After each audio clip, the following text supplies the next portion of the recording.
एक बार की बात है, हरी भरी पहाड़ियों के बीच बसे एक छोटे से गांव में बच्चों का एक समूह रहता था जो अपनी अवज्ञा के लिए जाने जाते थे।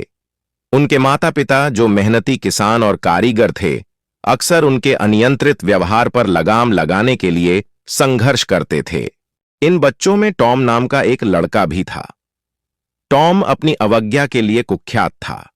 अपने माता पिता की सख्त चेतावनी के बावजूद वह अक्सर रात में अपने दोस्तों के साथ खेलने के लिए घर से बाहर निकल जाता था। चाहे उसके माता पिता ने उसे कितनी भी बार डांटा हो, टॉम ने सुनने से इनकार कर दिया।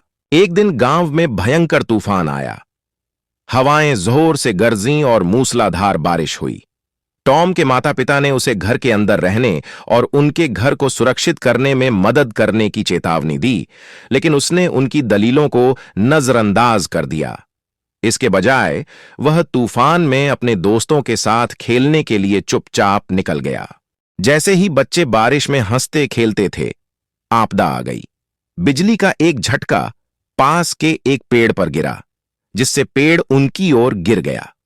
इसके बाद मची अफरा तफरी में टॉम ने खुद को गिरे हुए पेड़ के नीचे फंसा हुआ पाया और मदद के लिए चिल्लाने लगा।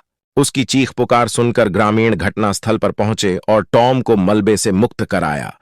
हालांकि वह हिल गया था और घायल हो गया था, लेकिन वह भाग्यशाली था कि गंभीर चोट से बच गया। जैसे ही टॉम अपनी कठिन परीक्षा से उबरकर बिस्तर पर लेटा, उसने अपनी अवज्ञा और उससे उस पर होने वाले परिणामों पर विचार किया। उस दिन से टॉम ने अपने तौर तरीके सुधारने का संकल्प लिया। उसने अपने माता पिता के मार्गदर्शन को सुना और बिना किसी सवाल के उनके निर्देशों का पालन किया। समय के साथ वह एक जिम्मेदार और सम्मानित युवक बन गया, जिसने अपने परिवार और पड़ोसियों की प्रशंसा अर्जित की।